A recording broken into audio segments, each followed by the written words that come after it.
Is there enough evidence to suggest that plasma therapy in the case of COVID actually works?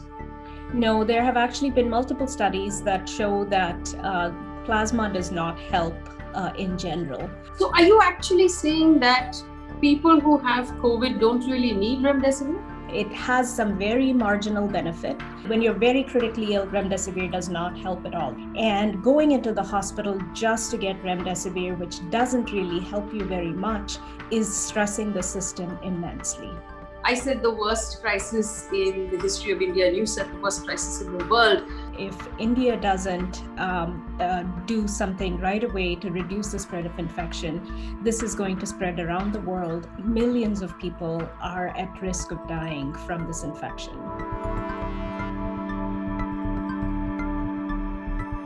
But this is a really, really important conversation. And I'm extremely happy that we managed to get the guest that we did, because we've been trying for a while to have a conversation with her. As India now grapples in perhaps what is the worst healthcare crisis in the history of this country, there are so many questions ordinary citizens have about treatment, because treatment has been left up to ordinary citizens right now. People are trying to figure out how to keep their family members alive. Sourcing oxygen cylinders, sourcing plasma, sourcing drugs like Remdesivir, running from pillar to post. A lot of times hospitals don't have space, and it's up to us to figure out, harsh as that may sound, how to keep our loved ones alive.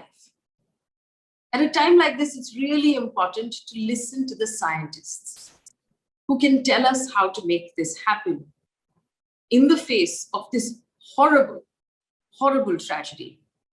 Joining me this evening to have this conversation is Dr. Priya Sampathkumar, who is the chair of Infection Prevention and Control and an infectious disease specialist at Mayo Clinic in Minnesota in the US.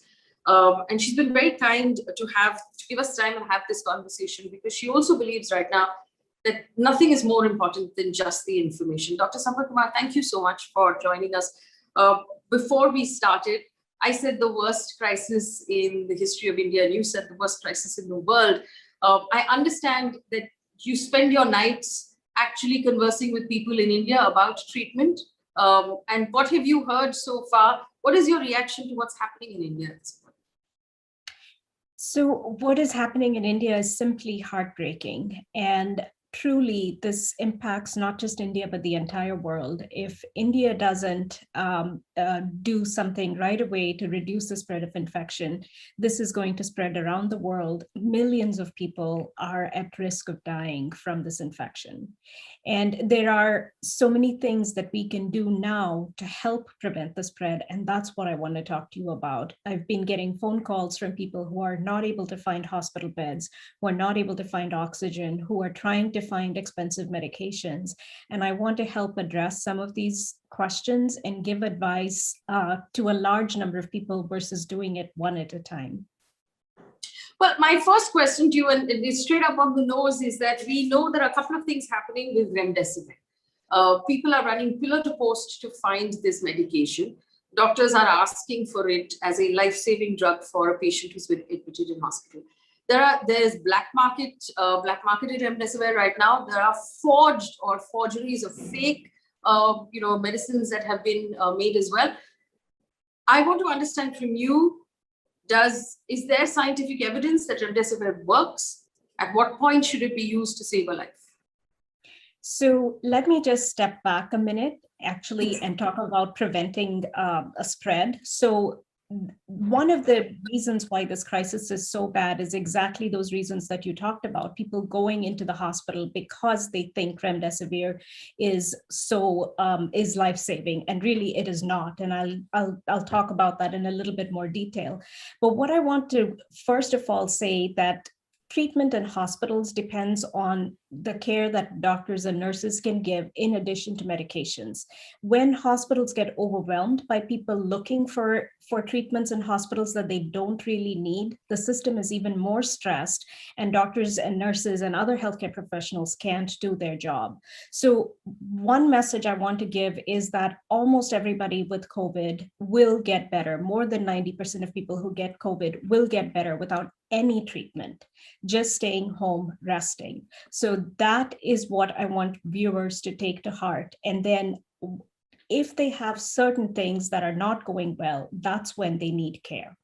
And when they get to the hospital, really the most important treatments for COVID that are proven are oxygen and steroids, very inexpensive medication. Steroids come in many, many different forms. Those are the treatments that are life-saving. Remdesivir has been shown to be mildly, marginally effective in reducing the number of days that people shed virus. So the number of days they're infectious, it reduces maybe the number of days they need hospitalization, but it has not been shown to reduce the risk of death. And people who are being told to go find their own remdesivir, who are being told to buy remdesivir on the black market, are really not being given the right advice.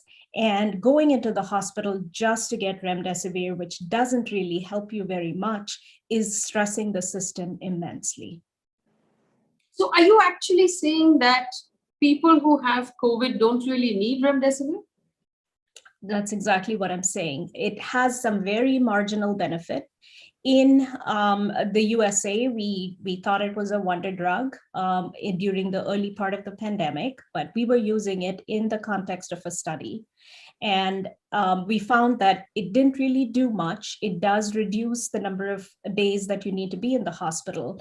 But right now, people are just not even getting into the hospital when they're critically ill. So getting into the hospital just to get remdesivir and shorten your hospital length of stay by a couple of days is not necessary and is taking resources away from people who need it. But so could it be argued, doctor, that if it reduces the number of days of hospitalization, then it helps in a system where we need those beds to be freed up even 1 or 2 days early? Exactly. So that is an argument you can make when you have just a few cases in the hospital, and you already have beds. People have mild illness, and really, when you're very critically ill, remdesivir does not help at all. That's the other thing. It helps during the early part of the disease, when if you get into the hospital early. And right now, nobody is able to get into the hospital early because so many people are critically ill. It's critically ill people who are not getting into the hospital. So admitting mild patients for the marginal benefit that remdesivir can provide is not right. There's also now a rush for plasma. There's a call for plasma donations. People are asking for plasma on social media. Is there enough evidence to suggest that plasma therapy in the case of COVID actually works? No, there have actually been multiple studies that show that plasma does not help in general. In some very, very rare instances of people with COVID who are very immunosuppressed, there's some benefit. But again, broadly across the population, there's no benefit. And the way that people are seeking out plasma in the belief that it's going to save their loved ones is actually causing so much stress, not only on the healthcare system, but on individuals who are not able to find the plasma. They feel like they let their loved ones down, and that the plasma could have changed things, could have saved their loved ones. And that is not a burden that anybody should bear. If plasma worked, that would be great. And I think part of it is the feelings that people have. If you've recovered from COVID, you want to do your part to help others. And people think that giving plasma helps others. And so it's a well-intentioned thing. But again, the healthcare system is on the brink of collapse. People going in to donate plasma, the collecting the plasma, checking it for titers, administering the plasma is also not worth the marginal benefit that plasma provides. A lot of celebrities have tweeted about how they donated plasma, and it has received way more hype than it deserves. So is your expert medical opinion that doctors in India should stop recommending or prescribing remdesivir and plasma therapy for people who have COVID entirely? Yes, I think so. I think that really what people should be focused on is, first of all, preventing the need for hospitalization by improving the availability of instructions, care for people at home. And then secondly, when people are in the hospital, making sure that they have the resources to do the standard things, assist their breathing with support, either with a ventilator or with face masks, things that improve oxygen levels in the lungs. Give steroids, which again, like I said, are easily available and inexpensive to reduce the inflammation. That is what we should be focusing on. And if we did that, thousands and thousands of lives could be saved. All the money that people are spending on remdesivir could really go towards improving the availability of oxygen, improving the availability of care in the home, and that would be life-saving.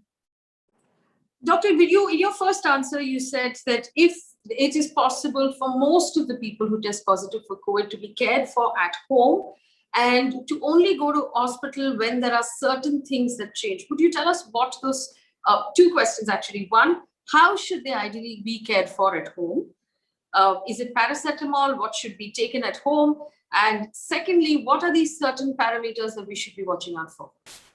Okay, so right now, from what I'm understanding, if you think you have COVID, it's actually difficult to get a test. I would still encourage you to try and get a test, but I'm hearing that sometimes it can take 5 or 6 days for the test to come back. If you have symptoms of a fever, a cough, body aches, and you live in an area where there are a lot of COVID cases, the chances are that you have COVID. So just assume you have COVID, stay home, don't expose other people. All the other people in your home who are around you should be wearing a mask. You should be wearing a mask to reduce the exposure to others. If you can open windows, that's very, very helpful. Again, simple things can help reduce the amount of virus that you breathe out into the air, and that can infect your family members. You don't need any medications initially. If you have fever, if you're feeling uncomfortable, then paracetamol would be fine. The one thing that you should do, and you should ask your family members to do, is just watch your breathing. If you are comfortable, if you're able to speak in full sentences, you're doing fine. If you start having discomfort, you feel like you're working hard to get enough air into your lungs, that's a warning sign. If you can buy something called a pulse oximeter, which is available in drugstores. It's available online. You can check your oxygen levels. If the oximeter is not available, then again, just have someone watch your breathing and monitor you over time to see if your breathing is changing, getting more difficult. If you have the oxygen saturation meter and your oxygen levels are greater than 92%, again, you don't need to do anything. Fever by itself is not a worrisome symptom. It can sometimes go on for days. Just take paracetamol, do whatever you need to keep yourself comfortable, drink plenty of fluids, get some rest. The other thing that is easy to do at home and has been proven to help increase oxygen levels in lungs is lying on your stomach instead of on your back. So moving your position frequently, every half an hour or so, from turning from side to side, lying on your stomach, interpursed with lying on your back, can help get all parts of your lung the oxygen more equally.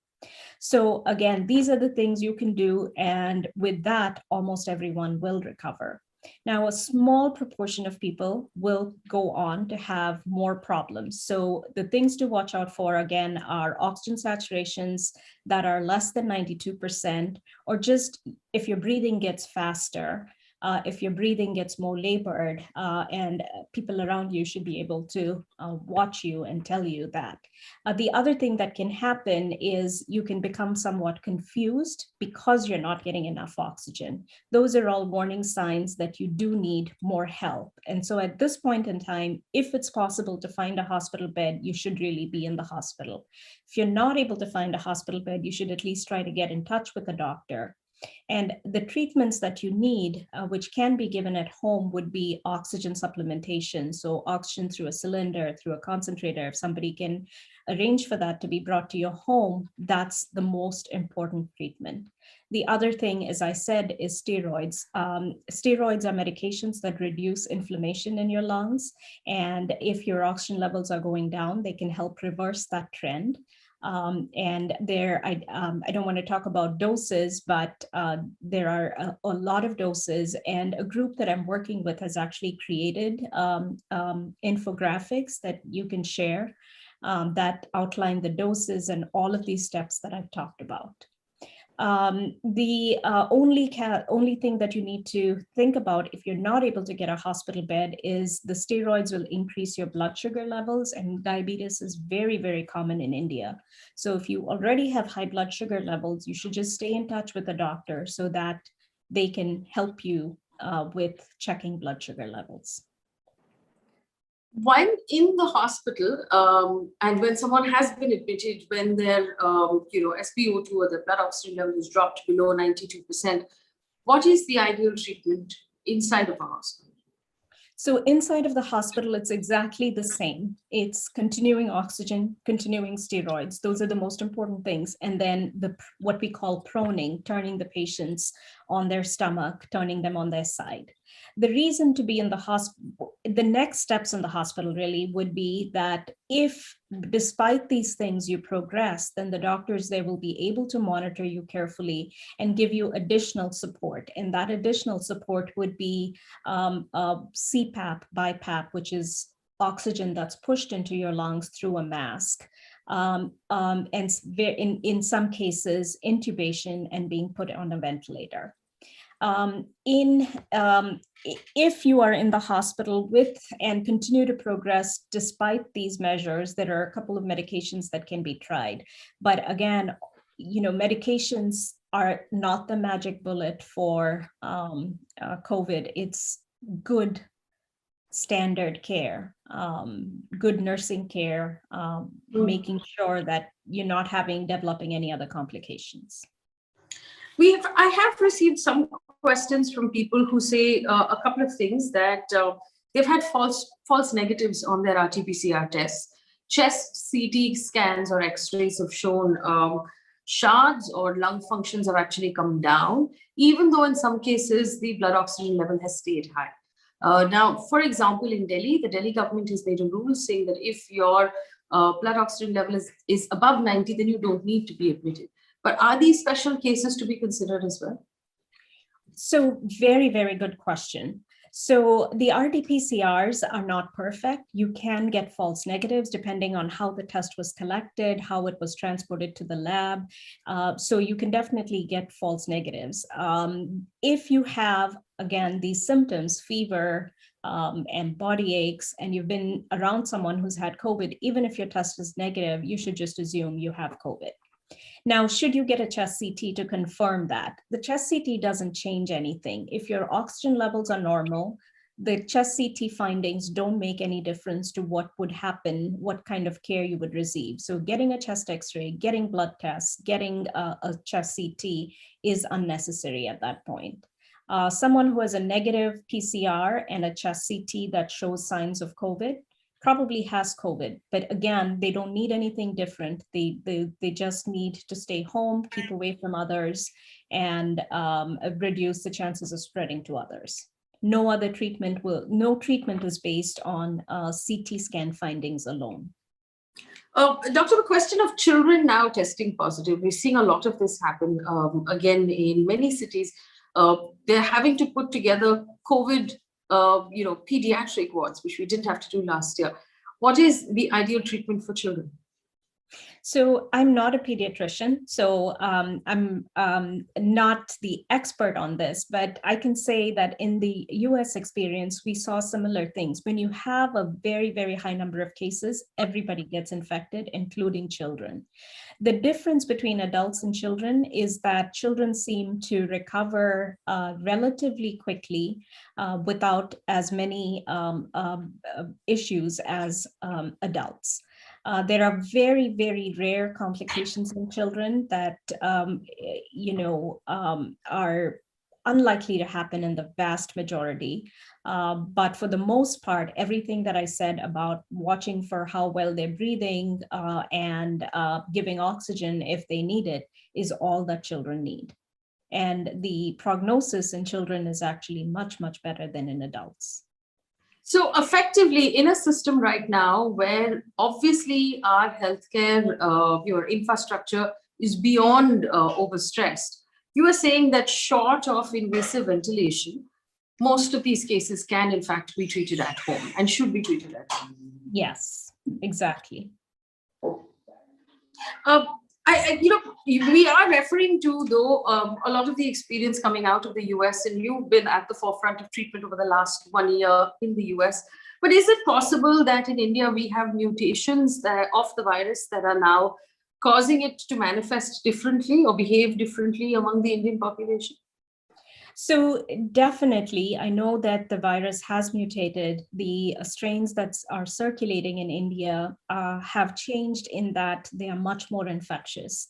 So now when one person in a household is infected with COVID, the chances that the other members will be infected are very, very high.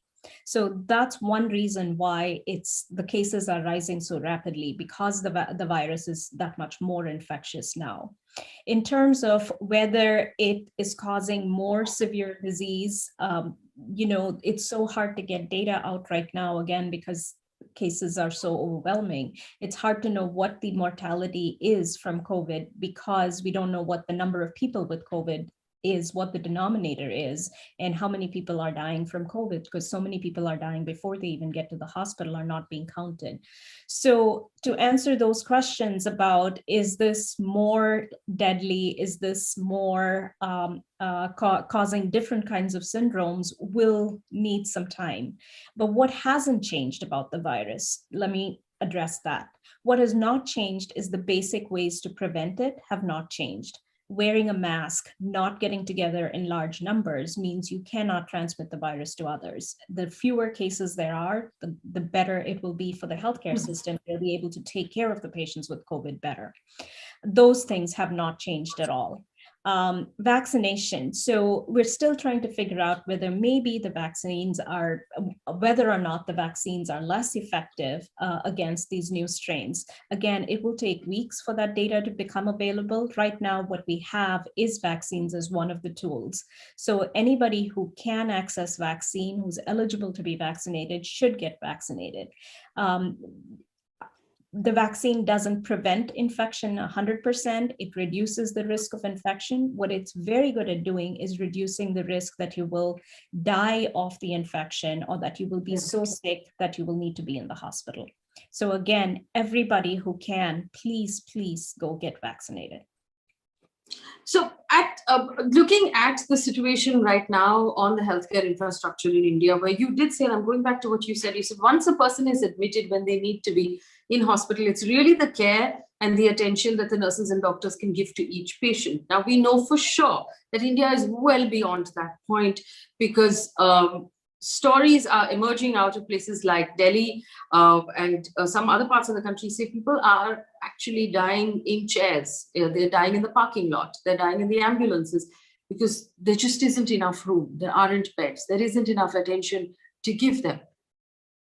What is the solution? And I know that this is a very difficult question to ask, but is there a solution that other countries have found in the past? Because there were situations in Europe, for example, even in New York, where hospitals were overwhelmed. What did they do then? How did they get on top of that situation?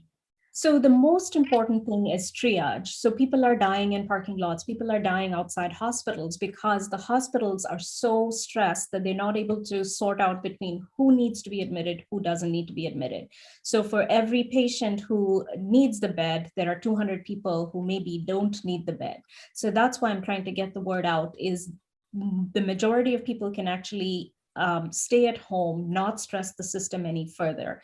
The other thing that I'm hearing about is ambulances being stuck in traffic, not being able to get to the hospitals on time. Again, if people stayed home and allowed these emergency vehicles easy access on the streets, that would save lives. And there's no magic tools really that it can ease the situation other than the entire population cooperating, doing their part to reduce the stress on the system. Now, the system, like you said, has been so stressed that the normal infrastructure probably still can't handle it, even if everybody who could possibly stay home stayed home. So Yes. certainly I'm hearing news that the army is being mobilized, that field hospitals are going to be set up. So rather than people having to travel to the cities for care, that you need multiple makeshift hospitals with the trained staff that can take care of patients in the field and do this quick triage so that they can sort out the people who can go safely home. The other thing that's needed is instructions for people caring for sick patients at home. So just to explain to our audience what triage means, it's a process in an emergency room where a doctor looks at a certain number of parameters in a patient to decide how emergent the case is. Is that correct? Yes, it's basically a way of sorting out if you have 10 people in a waiting room, who needs to go to the hospital immediately, who needs immediate care, versus these people can wait. And it's something that needs to be done repeatedly because patients change over the course of time too. So if you think of a room of 100 people at point A, it might be 10 people need urgent care, and then 10 more people will come in and things will change. So it's something that needs to be done repeatedly. So if I may broaden the question a little bit, so effectively what you're saying is that we need two levels of triage.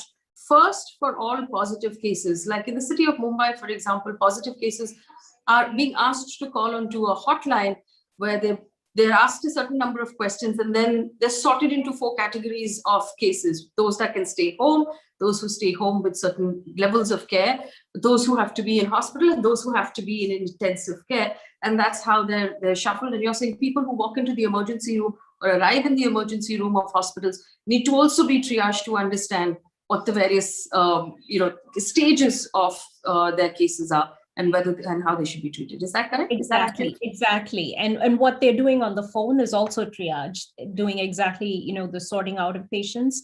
And, these lines can also get overwhelmed just because the population of India is so big. So if we can put information out to the public that says, if you have these symptoms, and if you don't have these warning signs, don't even call, that would ease the stress on the system so that people who are critically ill are not on hold, are not caught up and not able to get through to these emergency lines.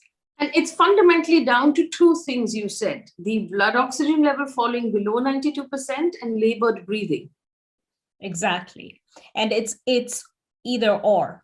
So you don't have to have both. If you have blood oxygen saturation, a pulse oximeter, great. If you don't, you can still monitor people based on how they're breathing and use that to guide whether or not you need to take them to the hospital. Also, if I understood you correctly, you said it is imperative at this point that cities be locked down and people be kept at home. So I think everybody needs to do their part. Lockdowns are sort of government orders, and regardless of whether the city or state government orders a lockdown, if you don't have to go out, I think everybody should be staying home. I know that some people don't have that choice, and that's unavoidable. But if you can possibly stay home, nobody should be going out to see a movie. Nobody should be going out to eat in a restaurant in the current situation. And Dr. Sampathkumar, yes, please. I want to make one more point. So I had a conversation with some of my classmates in India. And, we're talking about patients that we see and how things turn out for different people. And my friend told me about 2 people that he saw with COVID about 10 days ago. And he told both of them to stay home. And one of them did, watched a lot of movies, is fine. The other person, did not follow his instructions, continued to work, was admitted 5 days later with very severe COVID, needed a ventilator, and has now recovered, but is still very weak and has a huge hospital bill. What was the difference between these two people? Why did the second person not follow the doctor's instructions? This person drives an auto rickshaw. If he doesn't work, he cannot feed his family. So this is the reality in India, and you cannot blame the second patient for not following instructions. He needed to work. So we can't help everybody, but one thing I want to say to your viewers who are probably somewhat better off than the majority of India's population is, if you have help in the house, if you have a gardener, if you have a maid, if you have a driver, instead of waiting for them to tell you that they're sick, say, if you get sick, I will pay your wages so you can stay home.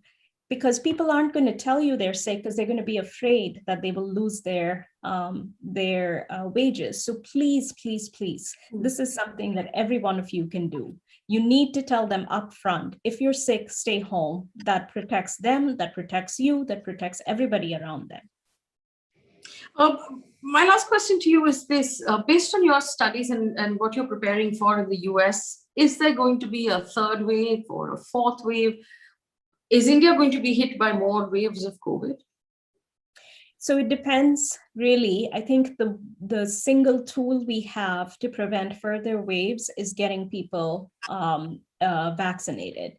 And in the US, we are at about 40 to 50% vaccinated. Some areas are 70 to 80% vaccinated. That has made a huge, huge difference. Now it's going to take months for India to get there, but if we don't start now, we're never going to get there. So really, I know that India is in a bad position just from vaccine supply. All of us are doing everything possible to lobby any groups we have influence with to increase the vaccine availability in India. The international community needs to step up, needs to give India the vaccine that it needs, because that's what's going to save us 3 months from now, 4 months from now. All right. Dr. Priya Sampathkumar, thank you so much for giving us time and answering all of those questions. Thank you. Okay.